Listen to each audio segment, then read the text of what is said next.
ಅಟಲ್ ವಯೋ ಅಭ್ಯುದಯ ಯೋಜನೆ. ಕಿಡುಗರೆ, ಇದು ಭಾರತ ಸರ್ಕಾರದ ಸಾಮಾಜಿಕ ನ್ಯಾಯ ಹಾಗೂ ಸಬಲೀಕರಣ ಸಚಿವಾಲಯದ ಪ್ರಾಯೋಜಿತ ಕಾರ್ಯಕ್ರಮ. ಹಿರಿಯರ ಹಿತರಕ್ಷಣೆಗಾಗಿ ಕೇಂದ್ರ ಹಾಗೂ ರಾಜ್ಯ ಸರ್ಕಾರಗಳು ಅನುಷ್ಠಾನಗೊಳಿಸುತ್ತಿರುವ ಈ ಕಾರ್ಯಕ್ರಮ ಜನರ ಹಿತದೃಷ್ಟಿಯಿಂದ ಜಾರಿಗೊಳಿಸಲಾಗುತ್ತಿದೆ. ಅಟಲ್ ವಯೋ ಅಭ್ಯುದಯ ಯೋಜನೆ ಸಾಮಾಜಿಕ ನ್ಯಾಯ ಮತ್ತು ಸಬಲೀಕರಣ ಸಚಿವಾಲಯದ, ಭಾರತ ಸರ್ಕಾರದ ಮತ್ತು ಕಮ್ಯುನಿಟಿ ರೇಡಿಯೋ ಅಸೋಸಿಯೇಷನ್ ಸಹಯೋಗದಲ್ಲಿ ನಾವು ಅರ್ಪಿಸುತ್ತಿದ್ದೇವೆ ನಮ್ಮ ಹಿರಿಯರು ನಮ್ಮ ಗೌರವ ಸರಣಿ ಕಾರ್ಯಕ್ರಮ.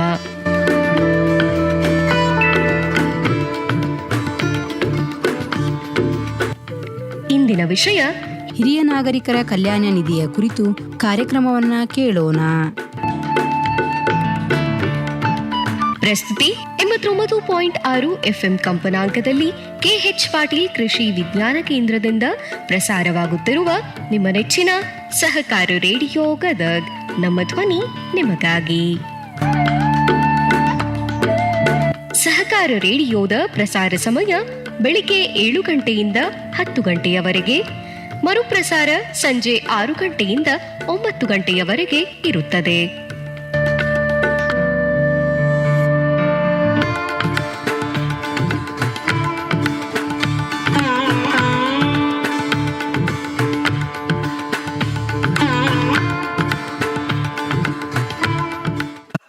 ನಮ್ಮ ಹಿರಿಯರಿಗೆ ನಮ್ಮ ಗೌರವ. ಹಿರಿಯ ನಾಗರಿಕರು ಗೌರವಯುತವಾದ ಜೀವನವನ್ನು ನಡೆಸಬೇಕು. ಅವರಿಗಿರುವ ಹಕ್ಕುಗಳ ಬಗ್ಗೆ ಅವರು ತಿಳಿಯಬೇಕು. ಅದಕ್ಕಾಗಿಯೇ ಈ ವಿಶೇಷ ಕಾರ್ಯಕ್ರಮ ನಮ್ಮ ಹಿರಿಯರಿಗೆ ನಮ್ಮ ಗೌರವ.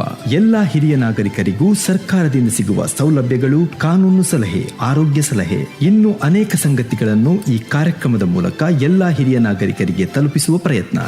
ಈ ಕಾರ್ಯಕ್ರಮವು ಅಟಲ್ ವಯೋ ಅಭ್ಯುದಯ ಯೋಜನೆಯಡಿಯಲ್ಲಿ ಸಾಮಾಜಿಕ ನ್ಯಾಯ ಮತ್ತು ಸಬಲೀಕರಣ ಸಚಿವಾಲಯ, ಭಾರತ ಸರ್ಕಾರ ಹಾಗೂ ಕಮ್ಯುನಿಟಿ ರೇಡಿಯೋ ಅಸೋಸಿಯೇಷನ್ ನಿಂದ ಜನಹಿತಕ್ಕಾಗಿ ಜಾರಿ.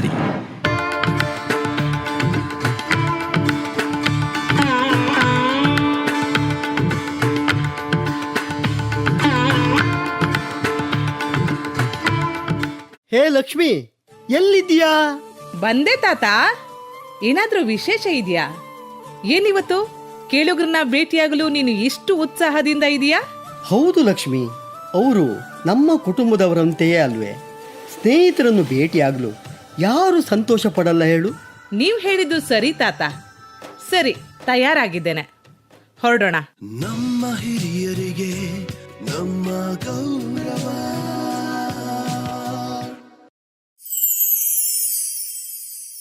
ನಮ್ಮ ಈ ಸರಣಿ ಕಾರ್ಯಕ್ರಮ ನಮ್ಮ ಹಿರಿಯರು ನಮ್ಮ ಗೌರವ ದೇಶದಾದ್ಯಂತ 200 ಸಮುದಾಯ ಬಾನುಲಿ ಕೇಂದ್ರಗಳಲ್ಲಿ ಪ್ರಸಾರವಾಗುತ್ತಿದೆ.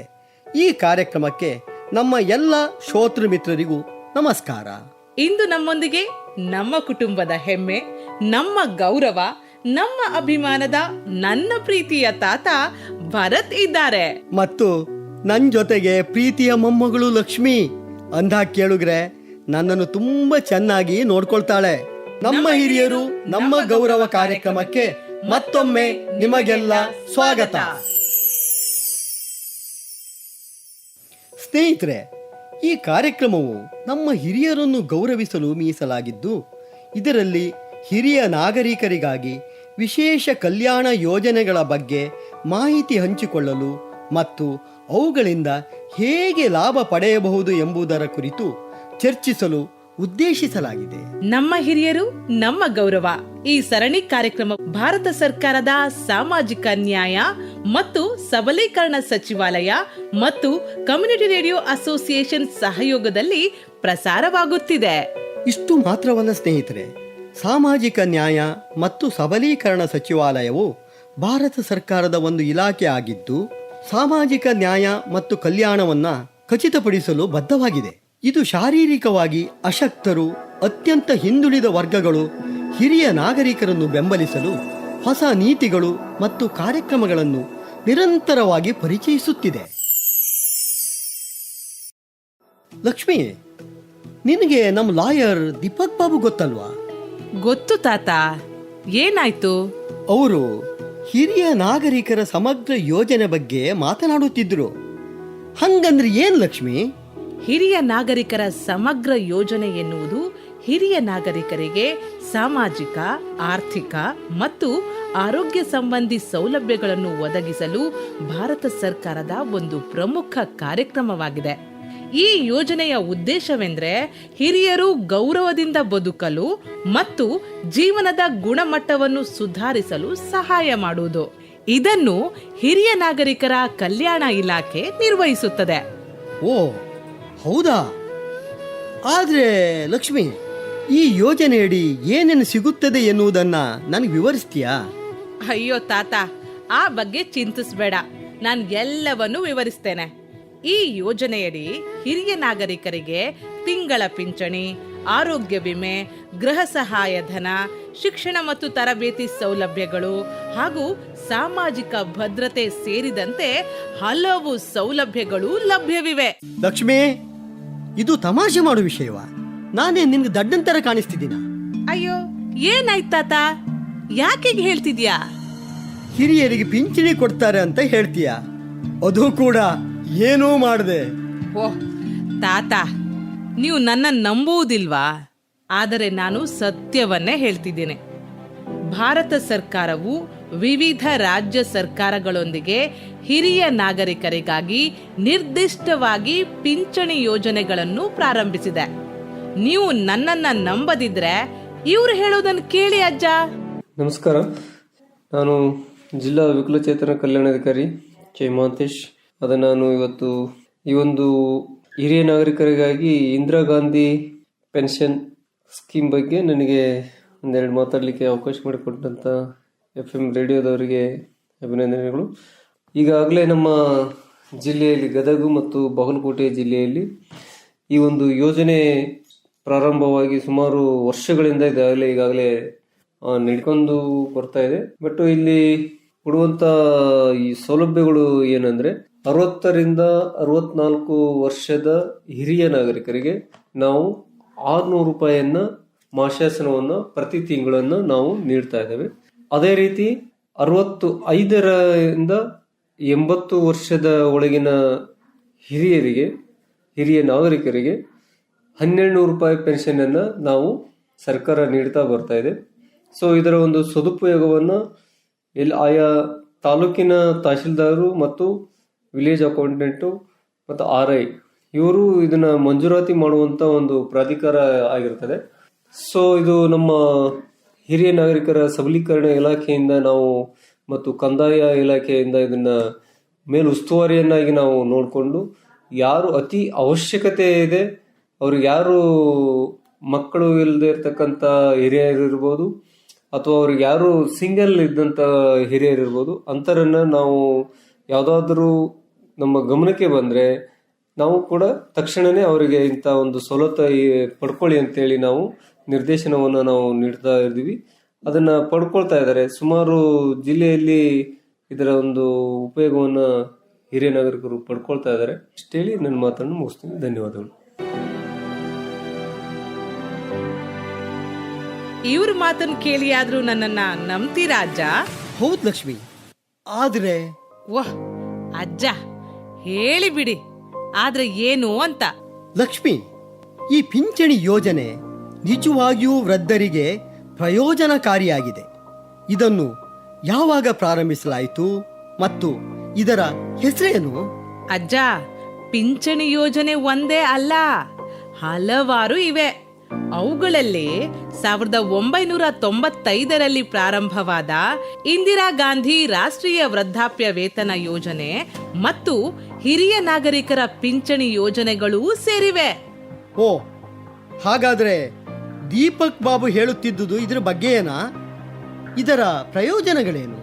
ಅಜ್ಜ, ಇಂದಿರಾ ಗಾಂಧಿ ರಾಷ್ಟ್ರೀಯ ವೃದ್ಧಾಪ್ಯ ವೇತನ ಯೋಜನೆಯಡಿಯಲ್ಲಿ ವೃದ್ಧರಿಗೆ ಮಾಸಿಕ ಪಿಂಚಣಿ ನೀಡಲಾಗುತ್ತದೆ. ವಾವ್! ಆದರೆ ಈ ಯೋಜನೆ ಹೇಗೆ ಕಾರ್ಯನಿರ್ವಹಿಸುತ್ತದೆ?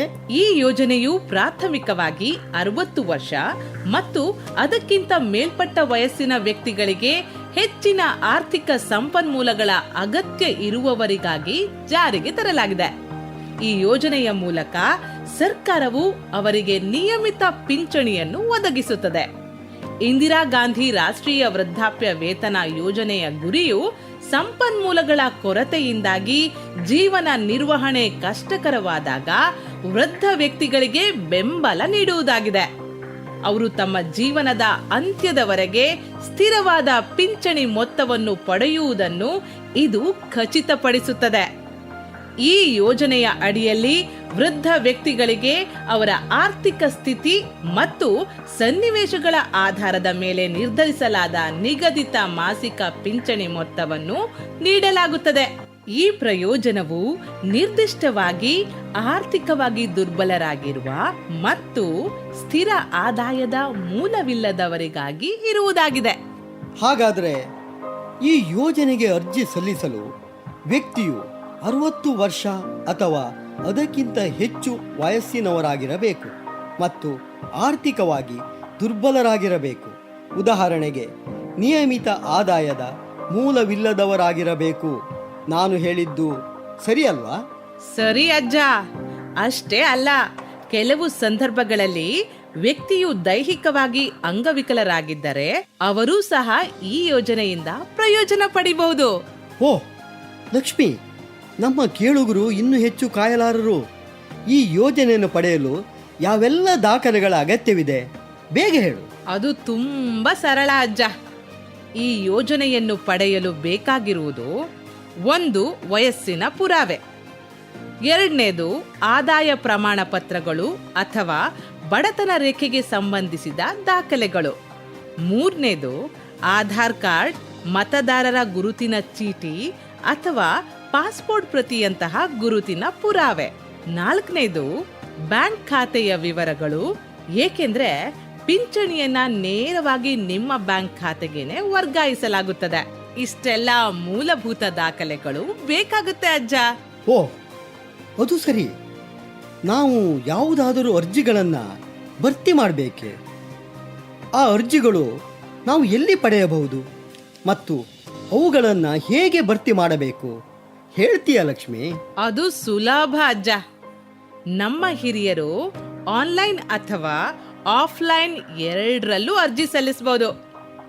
ಆನ್ಲೈನ್ ಅರ್ಜಿಗಳಿಗಾಗಿ ನೀವು ನಿಮ್ಮ ಹತ್ತಿರದ ಕಾಮನ್ ಸರ್ವಿಸ್ ಸೆಂಟರ್ CSCಗೆ ಭೇಟಿ ನೀಡಿ ಅರ್ಜಿ ಸಲ್ಲಿಸಬಹುದು. ಆಫ್ಲೈನ್ ಅರ್ಜಿಗಳಿಗಾಗಿ ನೀವು ನಿಮ್ಮ ಹಳ್ಳಿ ಅಥವಾ ನಗರದಲ್ಲಿರುವ ಸಮಾಜ ಕಲ್ಯಾಣ ಕಚೇರಿ ಅಥವಾ ಪಂಚಾಯತ್ ಕಚೇರಿಗೆ ಹೋಗಿ ಅರ್ಜಿ ಭರ್ತಿ ಮಾಡಬಹುದು. ಅರ್ಜಿ ಭರ್ತಿ ಮಾಡಿದ ನಂತರ ನೀವು ನಿಮ್ಮ ದಾಖಲೆಗಳನ್ನು ಸಲ್ಲಿಸಬೇಕಾಗುತ್ತೆ. ಅವುಗಳನ್ನು ಪರಿಶೀಲಿಸಿದ ನಂತರ ನಿಮ್ಮ ಕೆಲಸ ಮುಗೀತು. ಇದು ಸುಲಭ ಅಲ್ವಾ ಅಜ್ಜ? ಲಕ್ಷ್ಮಿ, ನೀನು ಎಲ್ಲವನ್ನು ಅಷ್ಟು ಸ್ಪಷ್ಟವಾಗಿ ಮತ್ತು ಸರಳವಾಗಿ ವಿವರಿಸಿರುವೆ. ಇದು ಎಲ್ರಿಗೂ ಸುಲಭವಾಗಿ ಅರ್ಥವಾಗುವಂತಿದೆ. ಈ ಯೋಜನೆ ನಿಜವಾಗಿಯೂ ಚೆನ್ನಾಗಿದೆ.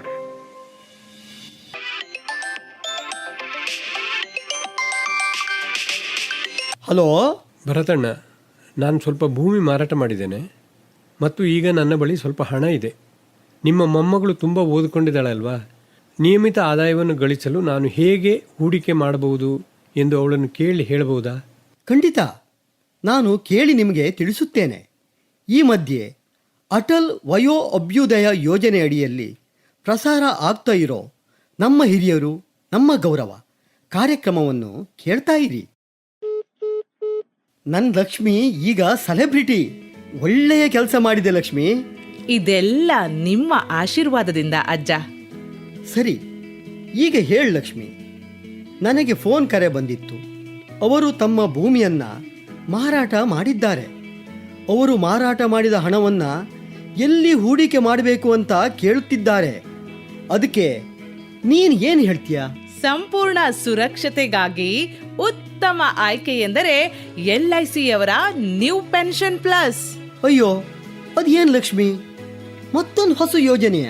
ಅದೇನು ಅಂತ LIC ಅಧಿಕಾರಿಯೊಬ್ಬರ ಮಾತಿನಲ್ಲೇ ಕೇಳೋಣ ಬಾ. ಎಲ್ರಿಗೂ ನಮಸ್ಕಾರ ಆತ್ಮೀಯ ಶ್ರೋತೃಗಳೇ. ನನ್ನ ಹೆಸರು MD ರಕ್ಷಿತ್ ಅಂತ. ನಾನು ಬಾಗಲಕೋಟೆ LIC ಆಫೀಸಿನ ನವನಗರದಲ್ಲಿರುವಂಥ ಭಾರತೀಯ ಜೀವ ವಿಮಾ ನಿಗಮದ ಶಾಖೆಯ ಶಾಖಾಧಿಕಾರಿ. ನಾನಿವತ್ತು ನಿಮ್ಮ ಮುಂದೆ LICಯ ನ್ಯೂ ಪೆನ್ಷನ್ ಪ್ಲಸ್ ಎನ್ನುವಂತಹ ಪಾಲಿಸಿಯ ಕೆಲವು ಮಾಹಿತಿಗಳನ್ನು ಹಂಚಿಕೊಳ್ಳೋದಕ್ಕೆ ಇಷ್ಟಪಡ್ತೀನಿ.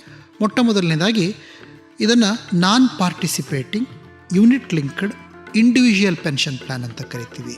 ಅಂದರೆ ನಾನ್ ಪಾರ್ಟಿಸಿಪೇಟಿಂಗ್ ಅಂದರೆ ಇದು ಯಾವುದೇ ರೀತಿಯ ಬೋನಸ್ಗಳನ್ನು ಒಳಪಟ್ಟಿರುವುದಿಲ್ಲ ಮತ್ತು ಇದರ ಹಣದ ಬೆಳವಣಿಗೆ ಏನಿದೆ ಅದು ಮಾರುಕಟ್ಟೆಗೆ ಸಂಬಂಧಿತವಾಗಿರ್ತದೆ. ಅಂದರೆ ಬಾಂಬೆ ಸ್ಟಾಕ್ ಎಕ್ಸ್ಚೇಂಜಿನ ಮಾರುಕಟ್ಟೆ ಏನಿದೆ ಅದು ಹೇಗೆಲ್ಲ ಬೆಳೆಯುತ್ತೆ ಆ ರೀತಿ ಬೆಳೆಯುವಂತಹ ಸಂಭವ ಈ ಪಾಲಿಸಿಯಲ್ಲಿರುತ್ತೆ. ಮತ್ತು ಇದು ಇಂಡಿವಿಜುವಲ್ ಪೆನ್ಷನ್ ಪ್ಲ್ಯಾನ್ ಅಂದರೆ ಒಬ್ಬ ವ್ಯಕ್ತಿಗಾಗಿ ತಗೊಳ್ಳುವಂಥ ಪಾಲಿಸಿ, ಅಂದರೆ ಗುಂಪು ವಿಮೆ ಅಲ್ಲ. ಇದರ ಏನು ಫೀಚರ್ಸ್ ಅದಂದರೆ ನೀವು ಇದನ್ನು ಒಂದೇ ಬಾರಿಗಾದರೂ ಕಟ್ಬೋದು, ಅದನ್ನು ನಾವು ಸಿಂಗಲ್ ಪ್ರೀಮಿಯಮ್ ಅಂತ ಕರಿತೀವಿ, ಅಥವಾ ಇಯರ್ಲಿ ಪ್ರತಿ ವರ್ಷ 6 ತಿಂಗಳು 3 ತಿಂಗಳಿಗೂ ಹೀಗೆಲ್ಲ ನೀವು ಕಟ್ತಾ ಹೋಗ್ಬೋದು. ಇದು 2 ಆಪ್ಷನ್ಗಳನ್ನು ಆಯ್ಕೆಗಳನ್ನು ಹೊಂದಿರುವಂಥ ಪಾಲಿಸಿ. ಮತ್ತು ಇದು ಎಷ್ಟು ಮಿನಿಮಮ್ ಪ್ರಾರಂಭ ಮಾಡ್ಬೋದು ಅಂದರೆ ಮಿನಿಮಮ್ ಇದರ ಪ್ರಾರಂಭದ ಹಣ 1 ಲಕ್ಷ ರೂಪಾಯಿ. 1 ಲಕ್ಷ ರೂಪಾಯಿ ಒಂದೇ ಬಾರಿ ಕಟ್ಟೋದಾದರೆ 1 ಲಕ್ಷ ರೂಪಾಯಿಂದ ಈ ಪಾಲಿಸಿಯನ್ನು ಪ್ರಾರಂಭ ಮಾಡ್ಬೋದು. ಮತ್ತು ವರ್ಷಿಕವಾಗಿ ಅಂದರೆ ವರ್ಷ ಕಟ್ಟೋದಾದರೆ 1 ವರ್ಷಕ್ಕೆ ಮಿನಿಮಮ್ 30,000, 6 ತಿಂಗಳಿಗೆ ಒಂದು ಕಂತನ್ನು ಮಾಡಿದಾದರೆ 16,000, 3 ತಿಂಗಳಿಗೆ ಒಂದಾದರೆ 9,000. ಅಂದರೆ ಮಂತ್ಲಿ ನಿಮ್ಮ ಸ್ಯಾಲ್ರಿಯಲ್ಲಾಗ್ಬೋದು ಅಥವಾ ನಿಮ್ಮ ಅಕೌಂಟ್ನಿಂದ ರಿಕವರಿ ಮಾಡಿಸಿದ್ರೆ ಮಂತ್ಲಿ 3,000 ರೂಪಾಯಿನಷ್ಟು ಮಿನಿಮಮ್ ಈ ಪಾಲಿಸಿಯಲ್ಲಿ ನೀವು ಕಟ್ಟಬಹುದು. ಮ್ಯಾಕ್ಸಿಮಮ್ ಪ್ರೀಮಿಯಮ್ ಅಂದರೆ ಅದಕ್ಕೆ ಗುರಿ ಹೆಚ್ಚಿಗೆ ಏನಿಲ್ಲ, ಅಂದರೆ ನೀವು ಎಷ್ಟು ಬೇಕಾದರೂ ಕಟ್ಬೋದು, ಇದರಲ್ಲಿ ಯಾವುದೂ ಲಿಮಿಟ್ಸ್ ಇಲ್ಲ. ಕೆಲವೊಂದು ಸ್ಕೀಮ್ಗಳಲ್ಲಿ ಮ್ಯಾಕ್ಸಿಮಮ್ ಇಷ್ಟೇ ಕಟ್ಟಬೇಕಂತ ಲಿಮಿಟ್ಸ್ ಇರುತ್ತೆ, ಅದ್ರ ಮೇಲೆ ನೀವು ಇಷ್ಟಪಟ್ಟರು ಕಟ್ಸ್ಕೊಳ್ಳೋಂಥ ಅವಕಾಶ ಇರಲ್ಲ. ಬಟ್ ಈ ಪಾಲಿಸಿಯಲ್ಲಿ ಹಾಗಿಲ್ಲ, ನಿಮಗೆ ರಿಸ್ಕ್ ಅಪಟೈಟ್ ಅಂತ ಕರಿತೀವಿ. ಅಂದರೆ ನಿಮಗೆ ಎಷ್ಟು ಅವಶ್ಯಕತೆ ಇರುತ್ತೆ ಅಷ್ಟನ್ನು ಸಹ ಈ ಪಾಲಿಸಿಯಲ್ಲಿ ಕಟ್ಟಬಹುದು. ನಂತರ premium paying term same as policy term ಅಂತ ಕರಿತೀವಿ. ಅಂದರೆ ಈಗ ನಿಮಗೆ 10 ವರ್ಷದ ಪಾಲಿಸಿ ತೊಗೊಂಡಿದ್ದೀರಿ ಅಂದರೆ 10 ವರ್ಷಗಳು ಕಟ್ಟಬೇಕಾಗತ್ತೆ. ಆ ರೀತಿ 15 ವರ್ಷದ ಪಾಲಿಸಿ ತೊಗೊಂಡಿದ್ದೀರಿ ಅಂದರೆ 15 ವರ್ಷವೂ ಕಟ್ಟಬೇಕಾಗತ್ತೆ. ಮತ್ತು ಮಿನಿಮಮ್ ವೆಸ್ಟಿಂಗ್ ಏಜ್ ಅಂತ ಕರಿತೀವಿ ನಾವು, ಅದು 35 ಇಯರ್ಸ್. ಅಂದರೆ ಯಾವುದೇ ಒಬ್ಬ ವ್ಯಕ್ತಿ ಅವರಿಗೆ ಪಿಂಚಣಿ ಸ್ಟಾರ್ಟ್ ಆಗಬೇಕಂದ್ರೆ ಅವರು 35 ವರ್ಷಗಳಿಗೆ ರೀಚ್ ಆಗಬೇಕು. ಇದು ಮಿನಿಮಮ್ ಆದಂಥ ಒಂದು ಅಂಶ. ಮ್ಯಾಕ್ಸಿಮಮ್ ವೆಸ್ಟಿಂಗ್ ಏಜ್ 85 ವರ್ಷ. ಅಂದರೆ ಈಗ ಯಾವುದೇ ಒಬ್ಬ ವ್ಯಕ್ತಿ ನನಗೆ ಕಟ್ತಾ ಹೋಗ್ತೀನಿ ಅಂದರೆ ಎಲ್ಲಿಂದ ನನಗೆ ಪೆನ್ಷನ್ ಬೇಕಂದರೆ ಮ್ಯಾಕ್ಸಿಮಮ್ 85 ವರ್ಷಗಳ ಒಳಗಡೆ ಅವ್ರ ಪೆನ್ಷನ್ಗೆ ಪ್ರಾರಂಭ ಆಗಬೇಕು, ಅದರ ನಂತರ ಕೊಡಲಿಕ್ಕೆ ಅವಕಾಶ ಇಲ್ಲ. ಆಮೇಲೆ ಇದು ಟರ್ಮ್ ಅಂತ ಕರಿತೀವಿ. ಅಂದರೆ ಎಷ್ಟು ವರ್ಷದ ಅವಧಿ ತಗೋಬೋದು ಅಂದರೆ ಮಿನಿಮಮ್ 10 ವರ್ಷಗಳ ಕಾಲ ಅವರು ಕಟ್ಟಲೇಬೇಕು, ಅವಧಿ ತೊಗೋಬೇಕು. ಮತ್ತು ಮ್ಯಾಕ್ಸಿಮಮ್ ಎಷ್ಟು ವರ್ಷ ತೊಗೋಬೋದು ಅಂದರೆ 42 ವರ್ಷಗಳ ಕಾಲ ತನಕ ಇದನ್ನು ತೊಗೋಬೋದು. ಮತ್ತು ಇದರಲ್ಲಿ ತುಂಬ ವಿಶೇಷವಾದಂಥ ಒಂದು ಆಪ್ಷನ್ ಇದೆ, option to extend accumulation period or deferment period ಅಂತ ನಾವು ಕರಿತೀವಿ. ಅಂದರೆ ಇದು ನಿಮಗೆ ಹೇಗೆಲ್ಲ ನಾವು ಹೇಳ್ಬೋದು ಅಂದರೆ ಈಗ ನೀವು ಒಂದು 30 ವರ್ಷದ ವ್ಯಕ್ತಿ ಇದ್ದಾರೆ, 60 ವರ್ಷಕ್ಕೆ ನನಗೆ ಸಾಕು, 60ನೇ ವರ್ಷದಿಂದ ನನಗೆ ಪೆನ್ಷನ್ ಬರಲಿ ಅಂತ ನೀವು 30 ವರ್ಷದ ಅವಧಿಯ ಪಾಲಿಸಿಯನ್ನು ತೊಗೊಂಡಿರ್ತೀರಿ. 60ನೇ ವರ್ಷ ಆಯಿತು, ಬಟ್ ನಿಮ್ಗೆ ಯಾವುದೋ ಒಂದು ಕಡೆ ಕೆಲಸ ಸಿಕ್ಕಿರೋ ಚಾನ್ಸ್ ಇದೆ, ಅಥವಾ ನೀವು ಇನ್ನೂ ಕಂಟಿನ್ಯೂ ಮಾಡ್ತಾಯಿದ್ದೀರಿ, ಇನ್ನೊಂದು 5 ವರ್ಷ ಕಳೆದ ನಂತರ ನನಗೆ ಪೆನ್ಷನ್ ಬರೋವಾಗ ಆಗಲಿ ಅಂದರೆ ಈ ಪಾಲಿಸಿಯಲ್ಲಿ ಮಾತ್ರ ಅದು ಅವಕಾಶ ಇದೆ. ಇನ್ನೊಂದು 5 ವರ್ಷ ನಾನು ಕಳೆದ ನಂತರ ತೊಗೊಳ್ತೀನಿ ಅಂದರೆ ನಿಮ್ಮ ಪೆನ್ಷನ್ನಿನ ಹಣ ಏನಿರುತ್ತೆ ಅದು ಇನ್ನೂ ಚೆನ್ನಾಗಿ ಗ್ರೋತ್ ಆಗಿ 65ನೇ ವರ್ಷದಿಂದ ಬರೋವಂಥ ಸಂಭವ ಇದೆ. ಮತ್ತು 5 ಇಯರ್ಸ್ ಲಾಕಿನ್ ಪೀರಿಯಡ್ ಅಂತ ಕರಿತೀವಿ. ಅಂದರೆ 5 ಇಯರ್ಸ್ ಲಾಕಿನ್ ಅಂದರೆ ಕೆಲವು ಪಾಲಿಸಿದಾರರು ಏನು ಮಾಡ್ತಾರೆ ಅಂದರೆ ಪಾಲಿಸಿ ಪ್ರಾರಂಭ ಮಾಡ್ತಾರೆ, ಯಾವುದೇ ಒಂದು ನಿರ್ದಿಷ್ಟ ಕಾರಣಕ್ಕೆ ನನಗೆ ಬೇಡ, ನಾನು ಕಟ್ಟಿರುವಂಥ ಹಣ ವಾಪಸ್ ಬರಲಿ ನನಗೆ ಅಂದರೆ ಯಾವ ಕಾರಣಕ್ಕೂ 5 ವರ್ಷಗಳ ಅವಧಿ ಮುಗಿಯುವ ತನಕ ಈ ಪಾಲಿಸಿಯಲ್ಲಿ ಯಾವ ಕಾರಣಕ್ಕೂ ದುಡ್ಡನ್ನು ವಾಪಸ್ ಕೊಡೋದಿಲ್ಲ. ಅದು ಬಹುಮುಖ್ಯವಾದಂಥ ಅಂಶ. ಮತ್ತು ಇದರಲ್ಲಿ ಫಂಡ್ಸ್ ಅಂತ ಕರಿತೀವಿ ನಾವು. ಅಂದರೆ ನೀವು ಕೆಲವರು ಮಾರ್ಕೆಟ್ ಅಂದ ತಕ್ಷಣ ಭಯ ಬೀಳ್ತಾರೆ, ಅಯ್ಯೋ ನಾನು ಕಷ್ಟಪಟ್ಟು ದುಡ್ದಂಥ ಹಣನ ಮಾರ್ಕೆಟಲ್ಲಿ ಹಾಕಿ ನಾನು ಯಾಕೆ ಕಳ್ಕೊಬೇಕು, ನನಗೆ ಬೇರೆ ರೀತಿ ಸ್ಕೀಮ್ ಇಲ್ವಾ ಅಂದರೆ ಇದರಲ್ಲಿ ಫಂಡ್ಸ್ ಇರ್ತವೆ, 4 ಫಂಡು. ಮೊಟ್ಟ ಮೊದಲನೇದು ಬಾಂಡ್ ಫಂಡ್ ಅಂತ ಕರಿತೀವಿ. ಪಾಲಿಸಿದಾರರು ಬಾಂಡ್ ಫಂಡನ್ನು ಚೂಸ್ ಮಾಡಿದ್ದೆ ಆಯ್ತಂದರೆ ಅವರ ಅತಿ ಹೆಚ್ಚು ಹಣ, ಒಂದು 60ರಿಂದ 80% ಹಣ ಗೌರ್ನಮೆಂಟಿನ ಡೆಪ್ಟ್ ಫಂಡ್ಸ್ ಅಂತ ಕರಿತೀವಿ. ಅಂದರೆ ಬಾಂಡ್ಸ್, ಯಾವುದೇ ಒಂದು ಜಿಸೆಕ್ ಬಾಂಡ್ಸ್ ಅಂತ ಕರಿತೀವಿ, ಆ ಬಾಂಡ್ಗಳಲ್ಲಿ ಇನ್ವೆಸ್ಟ್ ಆಗುತ್ತೆ. ಕೇವಲ ಒಂದು 20ರಿಂದ 30% ಹಣ ಮಾತ್ರ ಮಾರುಕಟ್ಟೆನಲ್ಲಿ ಇನ್ವೆಸ್ಟ್ಮೆಂಟ್ ಆಗುತ್ತೆ. ಮತ್ತೊಂದು ಸೆಕ್ಯೂರ್ಡ್ ಫಂಡ್ ಅಂತ ಕರಿತೀವಿ. ಆ ಸೆಕ್ಯೂರ್ಡ್ ಫಂಡ್ನಲ್ಲೂ ಸಹ ಹೆಚ್ಚಿಗೆ ಹಣ ಗೌರ್ಮೆಂಟ್ ಫಂಡ್ಸ್ನಲ್ಲಿ ಇರುತ್ತೆ, ಸ್ವಲ್ಪ ಕಡಿಮೆ ಹಣ ಮಾತ್ರ ಮಾರ್ಕೆಟ್ನಲ್ಲಿ ಇರ್ತದೆ. ಮತ್ತು ಬ್ಯಾಲೆನ್ಸ್ಡ್, ಅಂದರೆ ಈ ಫಂಡನ್ನು ಏನಾದ್ರು ಕಸ್ಟಮರ್ ಆಯ್ಕೆ ಮಾಡಿದ್ರೆ ಅಂದರೆ ಅವರಿಗೆ 50% ಹಣ ಗೌರ್ಮೆಂಟ್ ಸೆಕ್ಯೂರಿಟೀಸಲ್ಲಿ ಇರುತ್ತೆ, ಇನ್ನು 50% ಹಣ ಮಾರ್ಕೆಟ್ನಲ್ಲಿ ಇರುತ್ತೆ. ಮತ್ತು ಇನ್ನೊಂದು ಕೆಲವರು ನನ್ನ ಹಣ ಚೆನ್ನಾಗಿ ಬೆಳೀಲಿ, ನನಗೆ ಗ್ರೋತ್ ಆಗಲಿ, ಮಾರ್ಕೆಟ್ ಬಗ್ಗೆ ನನಗೆ ಅನುಭವ ಇದೆ ಅಂತ ಅನ್ನೋರು ಗ್ರೋತ್ ಫಂಡನ್ನು ಆಯ್ಕೆ ಮಾಡ್ಕೊಳ್ತಾರೆ. ಗ್ರೋತ್ ಫಂಡನ್ನು ಆಯ್ಕೆ ಮಾಡಿಕೊಂಡಾಗ ನಿಮ್ಮ ಅತಿ ಹೆಚ್ಚು ಹಣ ಮಾರುಕಟ್ಟೆನಲ್ಲಿ ವಿನಿಯೋಗ ಆಗುತ್ತೆ, ಸ್ವಲ್ಪ ಹಣದ ಭಾಗ ಮಾತ್ರ ಗೌರ್ಮೆಂಟ್ ಫಂಡ್ಸ್ಗಳಲ್ಲಿ ಇನ್ವೆಸ್ಟ್ ಆಗುತ್ತೆ. ಇದು ಇರೋದ್ರಿಂದ ನಿಮಗೆ ಬೆಳವಣಿಗೆ ಆಪ್ಷನ್ಗಳನ್ನು ನೀವು ಆಯ್ಕೆ ಮಾಡ್ಕೋಬೋದು.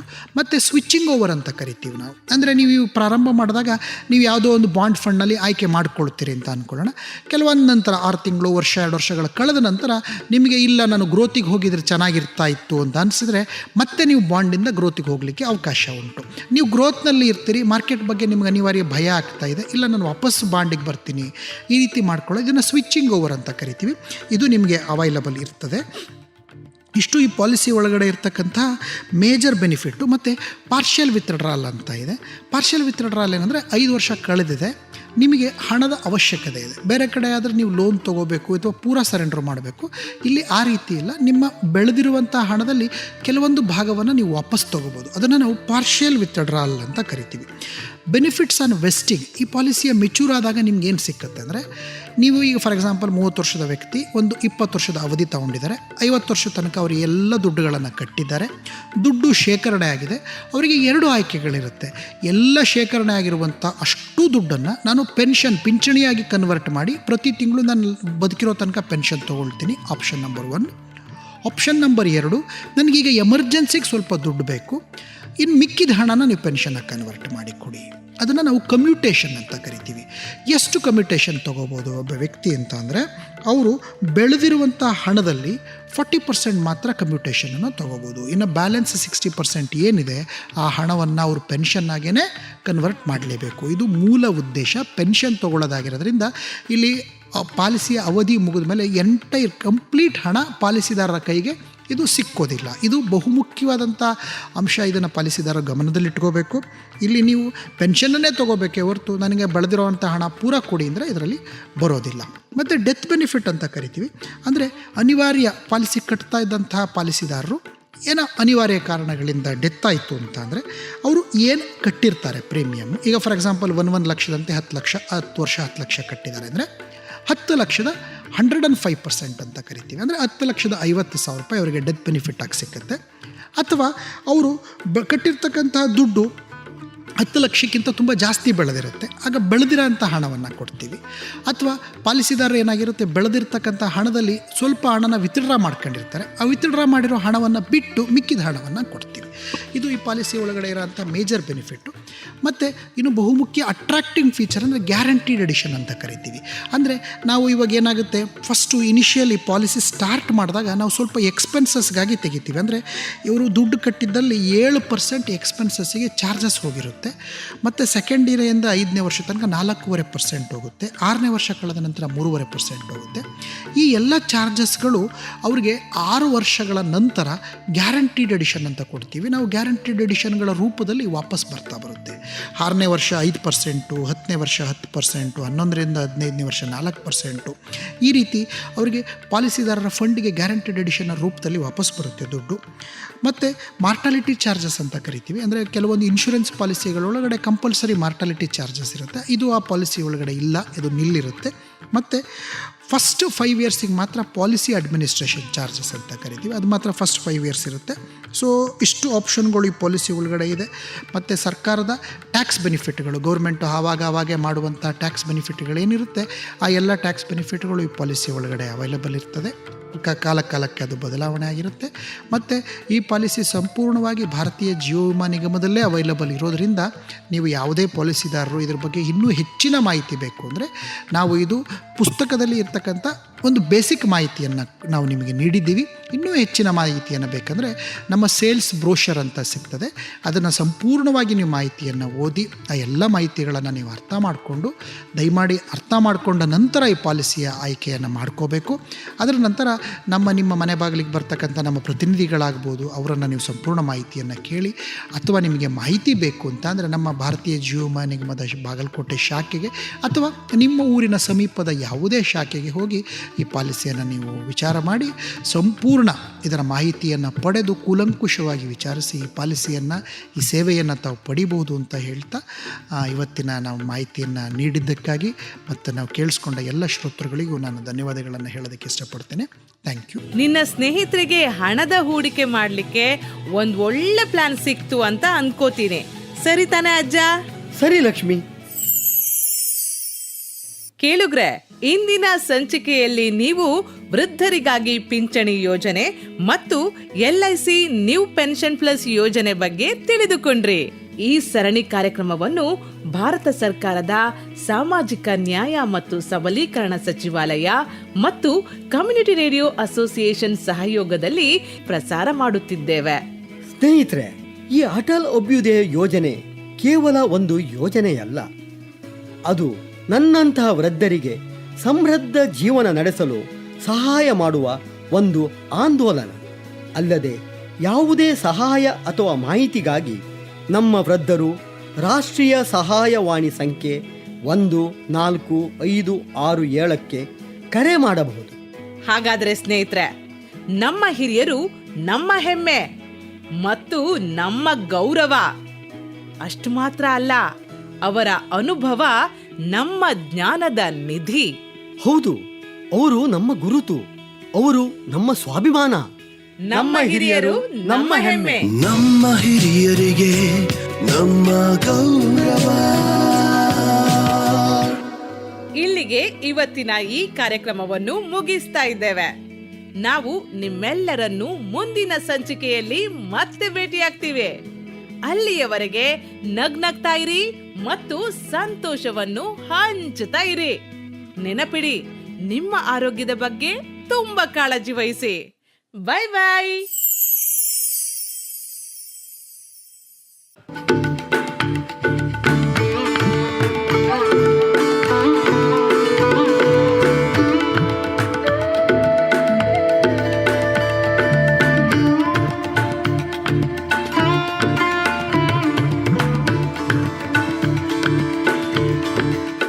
ಅಟಲ್ ವಯೋ ಅಭ್ಯುದಯ ಯೋಜನೆ. ಕಿಳುಗರೆ, ಇದು ಭಾರತ ಸರ್ಕಾರದ ಸಾಮಾಜಿಕ ನ್ಯಾಯ ಹಾಗೂ ಸಬಲೀಕರಣ ಸಚಿವಾಲಯದ ಪ್ರಾಯೋಜಿತ ಕಾರ್ಯಕ್ರಮ. ಹಿರಿಯರ ಹಿತರಕ್ಷಣೆಗಾಗಿ ಕೇಂದ್ರ ಹಾಗೂ ರಾಜ್ಯ ಸರ್ಕಾರಗಳು ಅನುಷ್ಠಾನಗೊಳಿಸುತ್ತಿರುವ ಈ ಕಾರ್ಯಕ್ರಮ ಜನರ ಹಿತದೃಷ್ಟಿಯಿಂದ ಜಾರಿಗೊಳಿಸಲಾಗುತ್ತಿದೆ. ಅಟಲ್ ವಯೋ ಅಭ್ಯುದಯ ಯೋಜನೆ. ಇದುವರೆಗೆ ಹಿರಿಯ ನಾಗರಿಕರ ಆರೋಗ್ಯದ ಕುರಿತಾಗಿ ಇಂದಿನ ವಿಷಯದಲ್ಲಿ ನಮ್ಮ ಹಿರಿಯರು ನಮ್ಮ ಗೌರವ ಸರಣಿ ಕಾರ್ಯಕ್ರಮ ಕೇಳಿದಿರಿ.